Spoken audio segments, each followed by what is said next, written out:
சிலருடைய பேச்சில் அன்பு வழிந்தோடும். சிலர் பேச்சு நமக்கு பயத்தை கொண்டு வந்துவிடும். சிலர் எப்போதும் சிடுசிடுவென்றுதான் பேசுவார்கள். சிலருடைய பேச்சு நமக்கு புரியவே புரியாது. சிலர் மிகவும் ஆக்ரோஷமாகவும் உணர்ச்சி பொங்கவும் பேசுவதுண்டு. சிலர் பேச்சில் எப்போதும் கெட்ட வார்த்தைகள் ஒட்டி இருக்கும். இப்படி பலவிதமான பேச்சுகளை நாம் கேட்டிருப்போம். ஆனால் சிலருடைய பேச்சு இன்னும் கொஞ்சம் பேச மாட்டார்களா என்று நம்மை கேட்க தூண்டும். அது எப்படி என்றால், அவர்கள் நம்முடைய சூழ்நிலையை அறிந்து நமக்கென்றே பேசினது போல் இருக்கும். இதை நீங்களும் அனுபவித்திருப்பீர்கள் தானே நேயர்களே?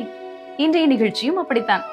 இந்த வார்த்தைகள் உங்களோடு பேசும், உங்கள் மனதை மாற்றும், உங்கள் வாழ்க்கையை பிரகாசிக்க செய்யும். வாருங்கள் நேயர்களே, இன்றைய தியானத்திற்கு.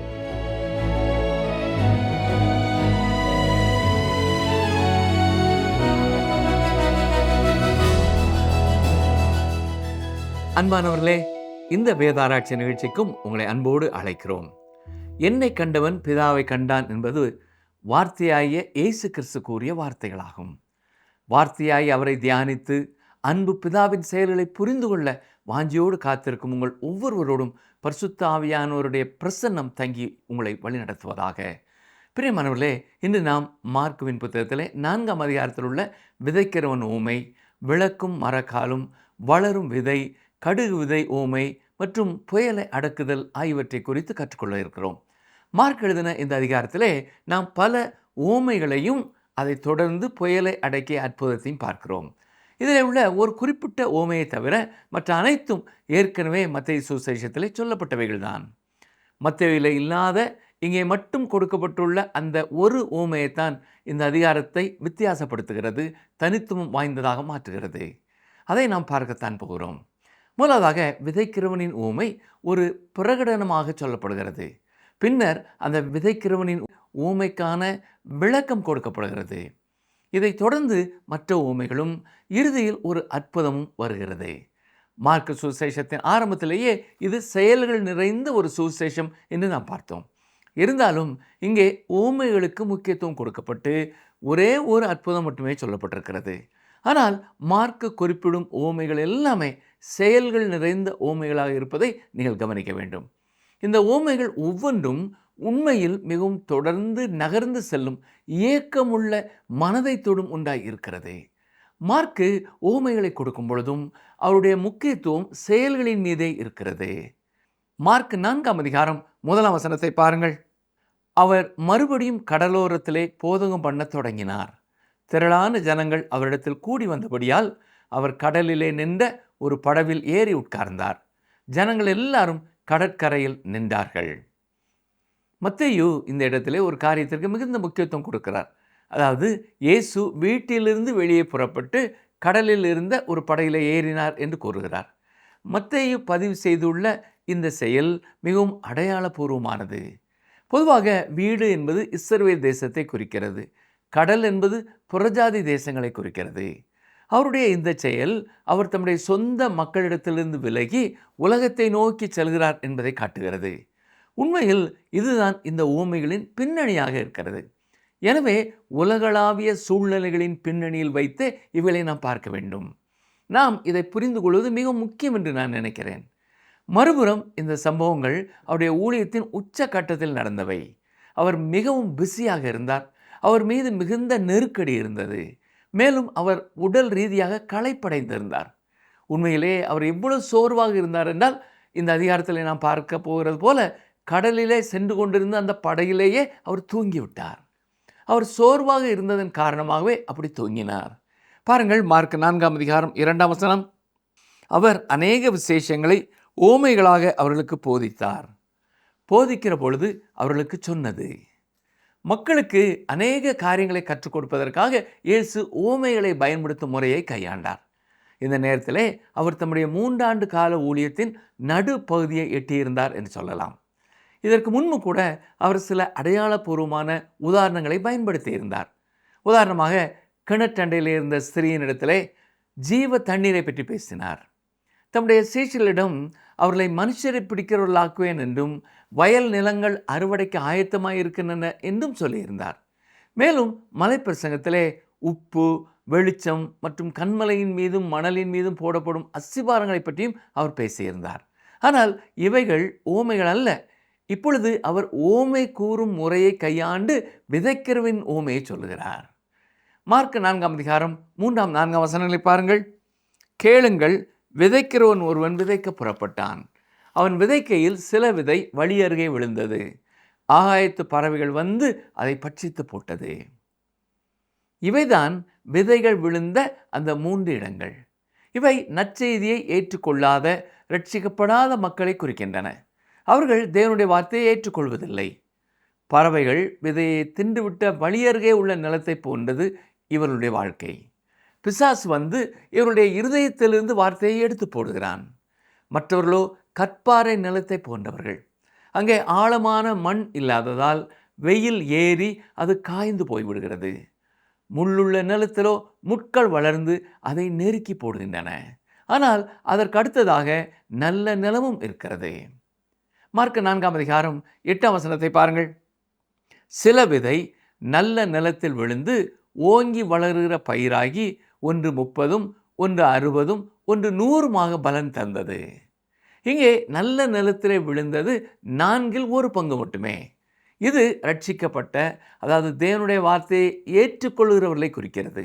ஆனால் இவர்களில் கூட கனி கொடுப்பதிலே வெவ்வேறு அளவுகள் உள்ளன. 30, 60 மற்றும் 100 மடங்கு. மேல் வீட்டு அறையிலே இயேசு தம்முடைய சீடர்களோடு பேசி முடித்துவிட்டு கெத்செமனே தோட்டத்திற்கு செல்லும் வழியிலே, நானே மெய்யான திராட்சை செடி என்று சொன்னது உங்களுக்கு நினைவில் இருக்கலாம். அதன் பிறகு அவர்கள் கனி கொடுக்க வேண்டும், அதிக கனி கொடுக்க வேண்டும், மிகுந்த கனி கொடுக்க வேண்டும் என்றுதான் விரும்புவதாக அவர் கூறினார். அந்த சம்பவத்திலே அவருக்கு சொந்தமானவர்கள் கனி கொடுப்பதிலே எப்படி 3 அளவுகள் சொல்லப்பட்டிருக்கின்றனதோ அதே போலத்தான் இந்த உமையிலேயும் 3 அளவுகளை நாம் பார்க்க முடிகிறது. கவனிங்கள், வாசிக்கிறேன். மார்க் 4 அதிகாரம் 9 வசனம். கேட்கிறதற்கு காதுள்ளவன் கேட்க கடவன் என்று அவர்களுக்கு சொன்னார். அவர் இங்கே ஒரு ஆபத்து எச்சரிக்கை சமிக்கையை வைக்கிறார். இது ரயில்வே கிராசிங்கிலே உள்ள நில், கவனி, கேள் என்ற பலகையை போன்றது. அப்படி இருந்தும் சிலர் அதை தவற விட்டார்கள் என்பது தெளிவாக தெரிகிறது. ஏனென்றால் அதற்கு அடுத்த வசனத்திலே நாம் இப்படி வாசிக்கிறோம். கவனிங்கள், மார்க் 4 அதிகாரம் 10 முதல் 12 வசனம் வரை. அவர் தனித்திருக்கிற போது 12 கூட அவரை சூழ்ந்திருந்தவர்கள் இந்த ஓமையை குறித்து அவரிடத்தில் கேட்டார்கள். அதற்கு அவர், தேவனுடைய ராஜ்யத்தின் ரகசியத்தை அறியும்படி உங்களுக்கு அருளப்பட்டது, புறம்பே இருக்கிறவர்களுக்கோ இவைகள் எல்லாம் ஓமைகளாக சொல்லப்படுகிறது. அவர்கள் குணப்படாதபடிக்கும் பாவங்கள் அவர்களுக்கு மன்னிக்கப்படாதபடிக்கும் அவர்கள் கண்டும் காணாதவர்களாகவும் கேட்டும் உணராதவர்களாகவும் இருக்கும்படி இப்படி சொல்லப்படுகிறது என்றார். அந்த ஊமையை முழுமையாக புரிந்து கொள்ளாத சிலரும் அங்கே இருந்தார்கள் என்பது தெளிவாக தெரிகிறது. அவர்கள் அவரிடத்தில் இதை பற்றி கேட்டபொழுது ஒரு குறிப்பிட்ட அளவு தெளிவற்ற தன்மை கொண்ட இந்த வசனங்களை கொண்டு அவர் அவர்களுக்கு பதிலளிக்கிறார். உங்களுக்கு உதவக்கூடிய ஒரு விளக்கத்தை நான் இங்கே தருகிறேன். கவனியுங்கள்.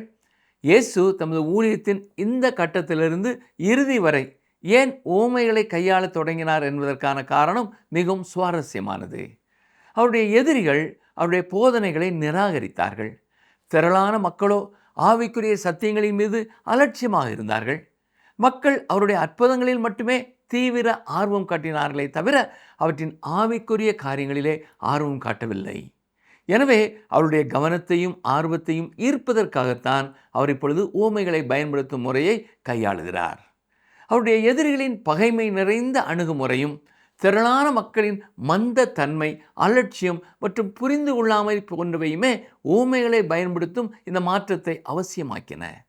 இதன் மூலம் நீதியின் மேலே பசியும் தாகமும் உள்ளவர்கள் திருப்தி அடையவும், ஆவிக்குரிய சத்தியத்தை விரும்புகிறவர்களின் கண்கள் திறக்கப்படவும் வழிவகை செய்யப்பட்டது. இதே கருத்தை தான் 1 கொரிந்தியர் 2 அதிகாரத்திலேயும் பவுல் எழுதும்பொழுது இப்படி குறிப்பிட்டிருக்கிறார். எழுதியிருக்கிறபடி தேவன் தம்மில் அன்பு கூறுகிறவர்களுக்கு ஆயத்தம் பண்ணினவைகளை கண் காணவும் இல்லை, காது கேட்கவும் இல்லை, அவைகள் மனுஷனுடைய இருதயத்தில் தோன்றவும் இல்லை. நமக்கோ தேவன் அவைகளை தமது ஆவியினாலே வெளிப்படுத்தினார். அந்த ஆவியானவர் எல்லாவற்றையும் தேவனுடைய ஆழங்களையும் ஆராய்ந்திருக்கிறார் என்றார். சரி, தொடர்ந்து அவர் 13 மற்றும் 14 வசனங்களில் என்ன சொல்லியிருக்கிறார்? அவைகளை நாங்கள் மனுஷ ஞானம் போதிக்கிற வார்த்தைகளாலே பேசாமல் பரிசுத்த ஆவி போதிக்கிற வார்த்தைகளாலே பேசி ஆவிக்குரியவைகளை ஆவிக்குரியவைகளோடே சம்பந்தப்படுத்தி காண்பிக்கிறோம். ஜென்ம சுபாவமான மனுஷனோ தேவனுடைய ஆவிக்குரியவைகளை ஏற்றுக்கொள்ளான். அவைகள் அவனுக்கு பைத்தியமாக தோன்றும். அவைகள் ஆவிக்கேற்ற பிரகாரமாய் ஆராய்ந்து நிதானிக்கப்படுகிறவைகளானதால் அவைகளை அறியவும் மாட்டான் என்று சொல்கிறார். பவுல் குறிப்பிட்ட இந்த கொள்கை ஒரு சிறந்த கொள்கையாகும். இது இன்றைக்கும் பொருந்தக்கூடிய ஒன்றாய் இருக்கிறது. மக்கள் ஆவிக்குரிய சத்தியத்தை புரிந்து கொள்வதற்காக நாம் எல்லா வழிகளையும் பயன்படுத்தலாம். ஆனால் இந்த காரியங்கள் அவர்களுக்கு உண்மையாக விளங்குவதற்கு முன்பாக அதை அவர்கள் புரிந்து கொள்ள வேண்டும் என்ற விருப்பம் அவர்களுக்குள்ளே இருக்க வேண்டும். நான் இந்த கூற்றை கூற விரும்புகிறேன். ஒரு நபரின் இருதயமும் கண்களும் திறந்திருந்து அவர் சத்தியத்தை அறிய விரும்பினால் தேவனுடைய ஆவியானவர் அந்த பெரிய சத்தியத்தை அவருடைய இருதயத்திற்குள் நிச்சயமாக கொண்டு வருவார். அவர் அந்த காரியங்களை அந்த நபருக்கு மிகவும் உண்மையானதாகவும் ஜீவனுள்ளதாகவும் மாற்றி கொடுப்பார். நீங்கள் கிறிஸ்துவை உங்கள் இரட்சகராக ஏற்றுக்கொள்ளாவிட்டால் கெட்டு போவீர்கள் என்று நாம் சில நேரங்களில் சொல்வதுண்டு. நானும் கூட இதை சற்று அலட்சியமாக சொல்வதுண்டு என்று எனக்கு தெரியும். ஆனால் அருமையானவர்களே, அது உண்மையில் முழு உண்மை அல்ல. உண்மை என்ன தெரியுமா? நீங்கள் ஏற்கனவே கெட்டு போய் தான் இருக்கிறீர்கள். துல்லியமாக சொல்ல வேண்டுமென்றால் நீங்கள் கிறிஸ்துவை இன்னமும் உங்கள் இரட்சகராக ஏற்றுக்கொள்ளாவிட்டால் தொடர்ந்து அதே கெட்டுப்போன நிலைமையிலே தான் இருப்பீர்கள் என்பதுதான் உண்மை. கேட்டுக்கொண்டிருக்கிற அருமையான சகோதரனே, சகோதரியே, நீங்கள் இப்பொழுது எந்த ஒரு சோதனைக்கோ அல்லது விசாரணைக்கோ உட்படுத்தப்படவில்லை. நீங்கள் ஒரு முறை வழி தவறி அல்லது கெட்டு போயிருந்தால் நீங்கள் கெட்டு போனவர் தான். இப்பொழுது நீங்கள் ரட்சிக்கப்படுவீர்களா இல்லையா என்பதை தேவனுடைய வார்த்தைக்கு நீங்கள் காட்டும் எதிர்வினையும் அதை நீங்கள் ஏற்றுக்கொள்ளும் விதமும் தான் தீர்மானிக்கப் போகிறது. நீங்கள் அவரை உங்கள் இரட்சகராக ஏற்றுக்கொள்வீர்களா? யாராவது ஒருவர் இது ஒரு தத்துவ உலகத்திற்குள்ளே செல்வது போல இருக்கிறது, இதில் உண்மைத்தன்மை இல்லை, இது ஒரு நபரை ஏதோ மர்மமான மூட நம்பிக்கையான ஒரு காரியத்தை செய்ய சொல்வது போல இருக்கிறது என்று சொல்லலாம். ஆனால் அருமையானவர்களே, அது முற்றிலும் அப்படி அல்ல என்று நான் நினைக்கிறேன். அதை உங்களுக்கு ஒரு உதாரணத்தின் மூலமாக விளக்குகிறேன், கவனிங்கள். போதகர் ஒருவரும் அவரது மனைவியும் டெல்லிக்கு சென்றிருந்த பொழுது அவர்கள் டிக்கெட் வாங்கியிருந்த விமான நிறுவனம் வேலை நிறுத்தத்தில் ஈடுபட்டிருந்ததை அறிந்தார்கள். அவர்கள் வேறொரு விமான நிறுவனத்தின் மூலமாக சென்னைக்கு திரும்ப வேண்டியது இருந்தது. ஆனால் அவருடைய பழைய டிக்கெட்டுகளையே அவர்கள் பயன்படுத்திக் கொள்ள முடியும் என்று கூறப்பட்டது. போதகர் விமான நிலையத்தில் இருந்த ஒரு பெண் அதிகாரியை தொலைபேசியில் அழைத்து பேசிய பொழுது வேலை நிறுத்தத்தில் இருக்கும் அந்த விமான நிறுவனத்தில் அவர்களுக்கு டிக்கெட் இருந்தது உண்மைதான் என்பதை அவர்களால் உறுதிப்படுத்த முடிந்தது.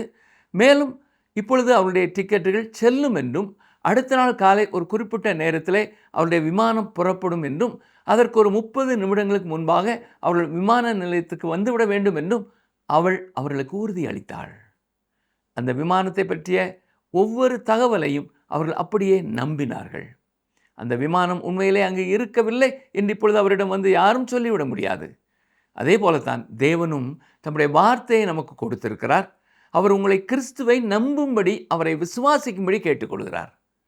விதைக்கும் விதையாக இருப்பது தேவனுடைய வார்த்தை தான். இன்றைக்கு நீங்கள் எவ்விதமான நிலமாக இருக்கிறீர்கள்? விதை வழியருகே விழுவதற்கோ அல்லது முள்ளுள்ள நிலத்தில் விழுவதற்கோ காரணமாக இருக்கும் முட்களை கொண்ட நபராக நீங்கள் இருக்கிறீர்களா?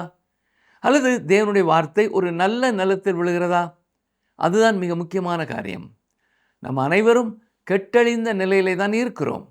தேவனுடைய வார்த்தையை நாம் ஏற்றுக்கொள்ளும் விதமே நாம் ரட்சிக்கப்படுகிறோமா அல்லது தொடர்ந்து அதே கெட்டழிந்த நிலையிலே நீடிக்கிறோமா என்பதை தீர்மானிக்கிறது. இப்பொழுது அவர் 20ஆம் வசனம் வரை இந்த ஓமைக்கான விளக்கத்தை தான் கொடுத்திருக்கிறார். மார்க் 4ஆம் அதிகாரம் 13 முதல் 20 வரை பாருங்கள். பின்பு அவர் அவர்களை நோக்கி, இந்த ஓமையை நீங்கள் அறியவில்லையா?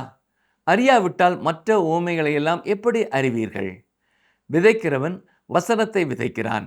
வசனத்தை கேட்டவுடனே சாத்தான் வந்து அவர்கள் இருதயங்களில் விதைக்கப்பட்ட வசனத்தை எடுத்து போடுகிறான். இவர்களே வசனம் விதைக்கப்படுகிற வழியருகானவர்கள். அப்படியே வசனத்தை கேட்டவுடனே அதை சந்தோஷத்தோடு ஏற்றுக்கொண்டும் தங்களுக்குள்ளே வேர் கொள்ளாதபடியால் கொஞ்ச காலம் மாத்திரம் நிலைத்திருக்கிறார்கள். வசனத்தை நிமித்தம் உபத்திரமும் துன்பமும் உண்டானவுடனே இடறல் அடைகிறார்கள். இவர்களே கற்பாறை நிலத்தில் விதைக்கப்பட்டவர்கள்.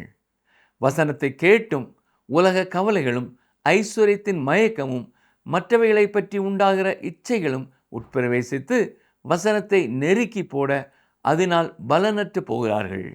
இவர்களே முள்ளுள்ள இடங்களில் விதைக்கப்பட்டவர்கள். வசனத்தை கேட்டு ஏற்றுக்கொண்டு 1 30, 1 60, 1 100 பலன் கொடுக்கிறார்கள். இவர்களே நல்ல நிலத்தில் விதைக்கப்பட்டவர்கள் என்றார். நான் இதை உங்களுக்கு சுருக்கமாக விளக்குகிறேன். விதைக்கிறவன் மனுஷகுமாரன், விதை தேவனுடைய வார்த்தை. வழியருகே வரும் பறவைகள் சாத்தானை குறிக்கின்றன. கற்பாறை நிலத்திற்கு உட்படப்படும் வசனத்தை கேட்போர் உபத்திரவங்களும் துன்புறுத்தல்களும் தங்களை தேவனை விட்டு பிரித்து விட அனுமதிக்கிறவர்கள். இது மாம்சத்தை குறிக்கிறது. இன்றைக்கு அநேக மக்கள் மாம்சம் தங்களை தேவனிடத்திலிருந்து பிரித்து வைக்க அனுமதிக்கிறார்கள். அடுத்ததாக முள்ளுள்ள நிலத்திற்கு ஒப்பிடப்படும் வசனத்தை கேட்போர்தான் உலக கவலைகள் தங்கள் கவனத்தை திசை திருப்ப அனுமதிக்கிறவர்கள். இது இன்றைய உலகத்தை குறிக்கிறது. இன்றைக்கு ஏராளமான மக்கள் இந்த உலகம் தங்களை தேவனிடத்திலிருந்து ஒதுக்கி வைக்க அனுமதிக்கிறார்கள். இறுதியாக நல்ல நிலத்திற்கு ஒப்பிடப்படும் வசனத்தை கேட்கிறவர்கள் தேவனுடைய வார்த்தையினால் உண்மையிலேயே மனமாற்றம் அடைந்தவர்கள் ஆவார்கள். முதலிலே பார்த்த இரு வகையினரும் வெவ்வேறு சதவீதங்களில் மட்டுமே கனிகளை கொடுக்கிறார்கள். இந்த 3ஆம் வகையிலே ஒரு பகுதியினர் மட்டுமே 100 மடங்கு கனி கொடுக்கிறார்கள். எனவே இது ஒரு உண்மையான செயல் வடிவம் கொண்ட ஓமை என்பதை நாம் இங்கே பார்க்கிறோம். அடுத்ததாக விளக்கும் மரக்காலும் பற்றிய ஓமை குறித்து நாம் கற்றுக்கொள்ள இருக்கிறோம். பாருங்கள், மார்க் 4ஆம் அதிகாரம் 21, 22 வசனங்கள். பின்னும் அவர் அவர்களை நோக்கி, விளக்கை தண்டின் மேல் வைக்கிறதற்கே அன்றி மரக்காலின் கீழாகிலும் கட்டிலின் கீழாகிலும் வைக்கிறதற்கு கொண்டு வருவார்களா? வெளியரங்கமாகாத அந்தரங்கமும் இல்லை, வெளிக்கு வராத மறைபொருளும் இல்லை. இங்கே நாம் காண்பது விளக்கை பற்றிய ஊமையும் அதன் செயலையும் ஆகும். வெளிச்சம், ஒளி என்பது ஒரு பொறுப்புணர்வை உருவாக்குகிறது. சத்தியத்தை பெற்றுக்கொள்ளும் ஒரு மனிதன் அதற்கேற்ப செயல்பட வேண்டும். நமக்கு எந்த அளவிற்கு வெளிச்சம் கொடுக்கப்பட்டிருக்கிறதோ அந்த அளவிற்கு நாம் அதற்கு பொறுப்பாளிகளாய் இருக்கிறோம். வெளிச்சம் பிரகாசித்து கொண்டிருக்கிறது. அந்த வெளிச்சத்திற்கு நீங்கள் காட்டும் எதிர்வினை அல்லது பதில் செயல்தான் எல்லாவற்றையும் விட முக்கியமானது. விஷயம் என்ன தெரியுமா? நற்செய்தி அல்லது சுசேஷம் என்னும் வெளிச்சம் நம்மை வந்தடையும் வரை நீங்களும் நானும் இருளிலே தான் இருந்தோம். மனிதன் தன் பலவீனத்தினாலோ அல்லது அறியாமையிலோ தான் பாவியாக இருக்கிறான் என்ற எண்ணம் நமக்கு ஏற்படுகிறது. ஆனால் பவுல் ரோமர் 1ஆம் அதிகாரத்தில் மிகவும் வெளிப்படையாக மனிதர்கள் தேவனை அறிந்திருந்தும் அவரை தேவன் என்று மகிமைப்படுத்தவில்லை என்று சொல்கிறார். மனிதன் தன் சுய விருப்பத்தின்படியே பாவம் செய்கிறான். நம் அனைவரும் அப்படிப்பட்ட பாவிகளாய்த்தான் இருக்கிறோம். நமக்குள்ளே வரும் வெளிச்சம் ஒரு பொறுப்புணர்வை ஏற்படுத்துகிறது. நாம் ஏற்கனவே கெட்டழிந்த நிலையிலே தான் இருக்கிறோம். நாம் அந்த வெளிச்சத்தை ஏற்றுக்கொள்ளாவிட்டால், அதாவது இயேசுவை ஏற்றுக்கொள்ளாவிட்டால் தொடர்ந்து அதே கெட்டழிந்த நிலைமையிலேயே நீடிப்போம். மார்க் 4ஆம் அதிகாரம் 23ஆம் வசனம் பாருங்கள். கேட்கிறதற்கு ஒருவன் காதுள்ளவனாய் இருந்தால் கேட்க கடவன் என்றார். இதுதான் நாம் செய்ய வேண்டிய செயல். தேவன் இந்த செயலைத்தான் உங்களிடத்திலே எதிர்பார்க்கிறார். விசுவாசம் என்பது ஒரு செயலாகும். விசுவாசம் என்பது தேவன் சொன்ன வார்த்தையின்படி செயல்படுவதாகும். இன்றைய நாட்களுக்கு இது எவ்வளவு முக்கியமானது இல்லையா? நான் மீண்டும் அந்த போதருடைய விமான பயண உதாரணத்திற்கே வருகிறேன். உங்களிடத்திலே ஒரு டிக்கெட் இருக்கிறது என்ற உண்மையின் அடிப்படையிலே நீங்கள் செயல்பட வேண்டும். அங்கே ஒரு விமானம் இருக்கிறது என்றும் நீங்கள் செல்ல விரும்பும் இடத்திற்கு அது உங்களை சரியாக கொண்டு சேர்க்கும் என்றும் நீங்கள் விசுவாசிக்கவும் நம்பவும் வேண்டும். ஆனால் விமான நிலையத்திலேயே சும்மா உட்கார்ந்து கொண்டு அதை வெறும் மனதளவிலே மட்டும் நம்புவது உங்களை அந்த இடத்திற்கு கொண்டு சேர்க்காது. நீங்கள் அந்த விமானத்தில் ஏறும் அளவிற்கு அதை ஆழமாக விசுவாசிக்க வேண்டும். விசுவாசிப்பது என்பதன் உண்மையான அர்த்தம் இதுதான். சரி, அடுத்த உவமையை பாருங்கள். மார்க் 4ஆம் அதிகாரம் 26 முதல் 29 வரை வாசிக்கிறேன். பின்னும் அவர் அவர்களை நோக்கி, தேவனுடைய ராஜ்யமானது ஒரு மனுஷன் நிலத்தில் விதையை விதைத்து இரவில் தூங்கி பகலில் விழித்திருக்க அவனுக்கு தெரியாத விதமாய் விதை முளைத்து பயிராகிறதற்கு ஒப்பாய் இருக்கிறது. எப்படி என்றால், நிலமானது முன்பு முளையையும் பின்பு கதிரையும் கதிரிலே நிறைந்த தானியத்தையும் பலனாக தானாய் கொடுக்கும். பயிர் விளைந்து அறுப்பு காலம் வந்தவுடனே அறுக்கிறதற்கு ஆட்களை அனுப்புகிறான் என்றார். நமது கர்த்தராகிய இயேசு கிறிஸ்து சொன்ன அந்த அசாதாரணமான உவமை இங்கே கொடுக்கப்பட்டுள்ளது. இதை மார்க் மட்டுமே எழுதியிருக்கிறார். இது செயல் வடிவம் கொண்ட மற்றும் ஒரு உவமையாகும். இது தேவனுடைய ராஜ்யத்தை பற்றியது. நான் முன்பே கூறியது போல தேவனுடைய ராஜ்யம் மற்றும் பரலோக ராஜ்யம் ஆகிய 2 பதங்கள் பயன்படுத்தப்படுகின்றன. இதை நாம் நினைவிலே வைத்துக் கொள்ள வேண்டும். உண்மையிலேயே இந்த இடத்தில் அவை ஒரே அர்த்தத்தை தருவையாக இருந்தாலும் தேவனுடைய ராஜ்யமும் பரலோக ராஜ்யமும் முற்றிலும் ஒன்றல்ல. தேவனுடைய ராஜ்யம் என்பது ஒட்டுமொத்த அண்ட சராசரத்தையும் உள்ளடக்கிய ஒரு பரந்த பதமாகும். பரலோக ராஜ்யம் என்பது பூமியின் மீதான தேவனுடைய அரசாட்சியை குறிக்கிறது. இதுவும் நிச்சயமாக தேவனுடைய ராஜ்யத்திற்குள் அடங்கும். உதாரணமாக தமிழ்நாடு என்பது இந்தியாவிற்குள் இருக்கிறது. ஆனால் அதுவே ஒட்டுமொத்த இந்தியா இல்லை, அது அதற்குள் இருக்கிறது, அவ்வளவுதான். எனவே நான் தமிழ்நாட்டில் இருக்கும்போது அதே நேரத்தில் இந்தியாவிலேயும் இருக்கிறேன். நமது கர்த்தர் இங்கே விதை வளருகிறதை பற்றி பேசுகிறார். இன்றளவிலும் கூட ஒரு விதை எப்படி ஒரு செடியாக வளர்ந்து பின்னர் கனிகளை கொடுக்கிறது என்பதை பற்றி நமக்கு அதிகமாக தெரியாது. அது இன்று வரை ஒரு மர்மமாகவே இருக்கிறது. இது வல்லமையையும் செயலையும் விளக்கும் மற்றும் ஒரு உவமையாகும். சிறிய ஆலம்பழத்தின் விதையிலிருந்து தான் பெரிய ஆலமரம் வளர்கிறது என்ற பழைய பழமொழி முற்றிலும் உண்மை. இத்தனை ஆண்டுகால அறிவியல் வளர்ச்சிக்கு பிறகும் மனிதர்களால் இதற்கு மேல் புதியதாக எதையும் சேர்த்துவிட முடியவில்லை. நம்முடைய பொதுவான அறிவுத்திறன் அதிகரித்திருந்தாலும் ஆஸ்மாசிஸ் அல்லது சவ்வூடு பரவுதல் என்ற அறிவியல் பெயரை வைப்பதால் மட்டும் இந்த நிகழ்வை பற்றிய நம்முடைய புரிதல் பெரிதாக வளர்ந்து விடவில்லை. மேலும் இந்த உவமை தேவனுடைய வார்த்தை நம்முடைய இருதயங்களிலும் வாழ்க்கையிலும் எவ்வாறு வல்லமையோடு கிரியை செய்கிறது என்பதை விளக்குகிறது. இது எவ்வளவு அற்புதமான ஒரு உவமை இல்லையா? இப்பொழுது இந்த அதிகாரத்திலே விதைகளை பற்றிய 3வது உவமையை பார்க்கிறோம். கவனிங்கள், வாசிக்கிறேன். மார்க் 4ஆம் அதிகாரம் 30 முதல் 34ஆம் வசனம் வரை. பின்னும் அவர் அவர்களை நோக்கி, தேவனுடைய ராஜ்யத்தை எதற்கு ஒப்பிடுவோம்? அல்லது எந்த உவமையினாலே அதை திருஷ்டாந்தப்படுத்துவோம்? அது ஒரு கடுகு விதைக்கு ஒப்பாயிருக்கிறது. அது பூமியில் விதைக்கப்படும் போது பூமியில் உள்ள சகல விதைகளிலும் சிறியதாயிருக்கிறது.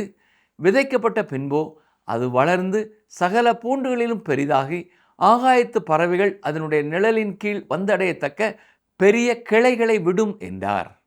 அவர்கள் கேட்டறியும் திராணிக்கு தக்கதாக அவர் இப்படிப்பட்ட அநேக உவமைகளினாலே அவர்களுக்கு வசனத்தை சொன்னார். உவமைகளினாலே அன்றி அவர்களுக்கு ஒன்றும் சொல்லவில்லை. அவர் தம்முடைய சீஷரோடே தனித்திருக்கும் போது அவர்களுக்கு எல்லாவற்றையும் விவரித்து சொன்னார். கடுகு என்பது ஒரு உணவுப் பொருள் அல்ல, அது ஒரு மசாலா பொருள், சுவையூட்டுவதற்காக பயன்படுத்துவது. மேலும் ஒரு கடுகு விதை ஒரு பெரிய மரமாக வளர்வது என்பது இயற்கைக்கு புறமானதாகும். இது உலகளவிய கிறிஸ்தவ சமூகத்தை குறிக்கிறது. பரிசுத்த ஆவியானவரால் அல்லாமல் மனித ஆற்றலால் மட்டுமே உருவாக்கப்பட்ட பெரிய பெரிய அமைப்புகளாகவும் பிரம்மாண்டமான சபைகளாகவும் பிரம்மாண்டமான திட்டங்களாகவும் வெளிப்புறமாக வளர்ந்து நிற்பதை காண்பிக்கிறது. அதன் கிளைகளிலே வந்து தங்கும் பறவைகள் கூட நல்லவைகள் அல்ல, அவை சாத்தானையே குறிக்கின்றன. நமது கர்த்தர் தமது போதனைகளை முடித்த பிறகு அவர்கள் கடலுக்குள் புறப்பட்டு செல்வதை நாம் இங்கே பார்க்கிறோம். அவர் மிகவும் சோர்வாக இருந்ததால் சற்று ஓய்வெடுக்க விரும்புகிறார். அவர் தூங்கி விடுகிறார். பாருங்கள், மார்க் 4ஆம் அதிகாரம் 35ஆம் வசனம் முதல் 41ஆம் வசனம் வரை வாசிக்கிறேன். அன்று சாயங்காலத்தில் அவர் அவர்களை நோக்கி, அக்கரைக்கு போவோம் வாருங்கள் என்றார். அவர்கள் ஜனங்களை அனுப்பிவிட்டு அவர் படவில் இருந்தபடியே அவரை கொண்டு போனார்கள். வேறே படவுகளும் அவரோட கூட இருந்தது. அப்பொழுது பலத்த சுழல் காற்று உண்டாகி படவு நிரம்பத்தக்கதாக அலைகள் அதன் மேல் மோதிற்று. கப்பலின் பின்னணியத்தில் அவர் தலையணையை வைத்து நித்திரையாயிருந்தார். அவர்கள் அவரை எழுப்பி, போதகரே, நாங்கள் மடிந்து போகிறது, உமக்கு கவலை இல்லையா என்றார்கள். அவர் எழுந்து காற்றை அதட்டி கடலை பார்த்து, இறையாதே, அமைதலாயிரு என்றார். அப்பொழுது காற்று நின்று போய் மிகுந்த அமைதல் உண்டாயிற்று. அவர் அவர்களை நோக்கி, ஏன் இப்படி பயப்பட்டீர்கள்? ஏன் உங்களுக்கு விசுவாசம் இல்லாமல் போயிற்று என்றார். அவர்கள் மிகவும் பயந்து, இவர் யாரோ, காற்றும் கடலும் இவருக்கு கீழ்ப்படுகிறதே என்று ஒருவரோடு ஒருவர் சொல்லிக் கொண்டார்கள். அவர்களை பயப்பட வைத்தது எது என்று உங்களுக்கு தெரியுமா? அவர் புயலை அடக்கினார் என்பது மட்டுமல்ல, அந்த புயல் உடனடியாக அவருடைய வார்த்தைக்கு கீழ்ப்படிந்தது என்பதுதான். கடல் அப்படியே சமதளமாக மாறிவிட்டது. அங்கே திடீரென்று ஒரு அமைதி உண்டானது. இந்த அற்புதம் எவ்வளவு பெரியதாக இருந்தது என்றால் அது அந்த மனிதர்களை பயப்பட வைத்தது. நாம் இங்கே எவ்வளவு அற்புதமான ஒரு பாடத்தை கற்றுக்கொள்கிறோம். நாம் அவரோடு இன்னும் நெருங்கி ஜீவிக்கவும் அவரை இன்னும் நன்றாக அறிந்து கொள்ளவும் அவர் நம்மை வாழ்க்கையின் புயலுக்குள்ளே நடத்துகிறார். இங்கே எட்வர்ட் ஹூப்பர் எழுதிய ஒரு பாடலின் சில வரிகளை வாசிக்க விரும்புகிறேன். இயேசுவே இரட்சகரே, என்னை வழி நடத்தும். வாழ்க்கையின் கொந்தளிப்பான கடலின் மேலே அறியாத அலைகள் எனக்கு முன்னே எழும்புகின்றன. மறைந்திருக்கும் பாறைகளும் ஆபத்தான மணல் திட்டுகளும் வரைபடமும் திசை காட்டியும் உம்மிடமிருந்தே வருகின்றன. இயேசுவே இரட்சகரே, என்னை வழி நடத்தும். இயேசுவே இரட்சகரே, என்னை வழி நடத்தும். இன்று கற்றுக்கொண்ட பாடங்களை ஒரு முறை கூட நாம் நினைவிற்கு கொண்டு வருவோம். முதலாவது, தேவனுடைய வார்த்தை என்னும் விதை நம்மீது தொடர்ந்து விதைக்கப்பட்டு கொண்டே இருக்கிறது. நம்முடைய இருதயம் 100 மடங்காக பலன் தரும் நல்ல நிலமாக மாற வேண்டும். இரண்டாவதாக, விசுவாசம் என்பது வெறும் வார்த்தை அல்ல, அது செயல். தேவனுடைய வார்த்தையை முழுமையாய் நம்பி அதன்படி துணிந்து செயல்படுவதாகும். நமக்கு கொடுக்கப்பட்ட ஒளியின் அளவிற்கு நாம் பொறுப்புள்ளவர்களாய் வாழ வேண்டும். மேலும் நம்முடைய சீஷத்துவ பயணத்திலே பலத்த சுழல் காற்றுகளும் அலைகளும் மோதும் பொழுதும் கூட நாம் சோர்ந்து போக வேண்டியதில்லை. நாம் அவரோடு இன்னும் நெருங்கி ஜீவிக்கவும் அவருடைய வல்லமையை இன்னும் ஆழமாய் அறிந்து கொள்ளவுமே அவர் நம்மை வாழ்க்கையின் புயல்களுக்குள்ளே நடத்துகிறார். காற்றையும் கடலையும் நோக்கி இறையாதே, அமைதலாய் இரு என்று அதட்டி ஒரு நொடியிலே மகா அமைதலை உண்டாக்கிய அதே கர்த்தர் இன்றைக்கு உங்கள் வாழ்க்கை படகிலும் இருந்து தொடர்ந்து உங்களை நிச்சயமாக வழி நடத்துவார். ஜெபம் செய்வோம். எங்களை நேசிக்கிற எங்கள் அன்பின் ஆண்டவரே, தொடர்ந்து எங்களுடைய இருதயங்களிலே நீர் விதைத்து கொண்டிருக்க வசனமாகிய விதைக்காக உமக்கு நன்றி செலுத்துகிறோம் ஐயா. அந்த விதை எங்களுடைய இருதயத்திலே வளர்ந்து பெருகி 60, 80, 100 கனி தரத்தக்கதாக ஆவியானவர் வல்லமையாய் கிரியை செய்ய வேண்டும் என்று சொல்லி ஜெபிக்கிறோம். இந்த வசனத்தை கேட்கிற ஒவ்வொருவரும் அதை உணர்ந்து கொண்டு உமக்கு கீழ்ப்படிந்து விசுவாசத்தினாலே உம்மை தங்கள் சொந்த இரட்சகராக ஏற்றுக்கொள்ள நீரே கிருபை செய்யும். உம்மை விசுவாசிக்கிற விசுவாசிகள் பலவிதமான பாடுகள், கஷ்டங்கள், நஷ்டங்களின் வழியாக இப்பொழுது கடந்து வந்தாலும் அவருடைய வாழ்க்கை படையிலே நீர் இருக்கிறீர் என்ற உண்மையை புரிந்து கொண்டு உம்மை நோக்கி கூப்பிட்டு அமைதலையும் சமாதானத்தையும் பெற்றுக்கொள்ள நீரே கிருபை செய்யும். எந்த நோக்கத்தோடு அவருடைய வாழ்க்கையிலே இந்த புயலை நீர் அனுமதித்தீரோ அந்த நோக்கத்தை நிறைவேற்றும் விசுவாசத்தை பலப்படுத்தும். மீட்பர் இயேசு கிறிஸ்துவின் நாமத்தினாலே தாழ்மையோடு கேட்கிறோம் பிதாவே, ஆமென்.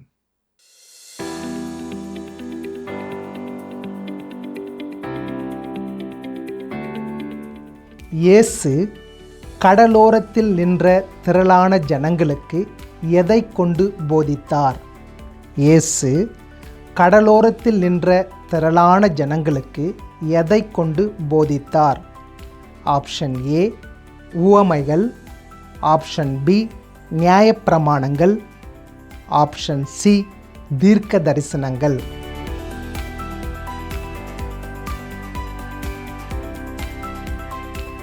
இந்த நாளின் நிகழ்ச்சியின் மூலம் தேவன் உங்களோடு பேசியிருப்பார் என்று நம்புகிறோம். நேயர்களே, விதைகளாகிய தேவனுடைய வார்த்தையின் மீது உங்கள் கவனத்தை செலுத்துங்கள். அவர் உங்களை விசாரிக்கிறவர் என்பதை ஒருபோதும் மறந்துவிடாதீர்கள்.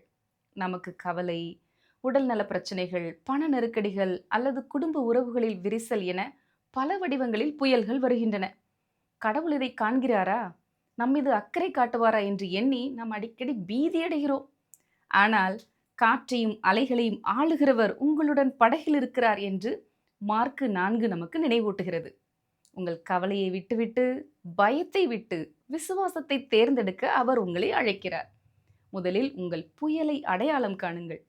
இன்று எந்த குறிப்பிட்ட சூழ்நிலை உங்களை பயமுறுத்துகிறது அல்லது கடவுளின் பிரசன்னத்தை சந்தேகிக்க வைக்கிறது? உங்கள் சூழ்நிலைகளின் மீது இயேசுவின் வார்த்தைகளை பேசுங்கள். உங்கள் விசுவாசத்தை வளர்த்தெடுங்கள். நினைவில் கொள்ளுங்கள், நாம் விசுவாசிக்கிற தேவன் பெரியவர். இந்த நிகழ்ச்சி உங்களுக்கு பிடிச்சிருக்கா? அப்ப இப்பவே மிஸ்டர் கால் கொடுங்க. பரிசு வெல்றது நீங்களாவும் இருக்கலாம்.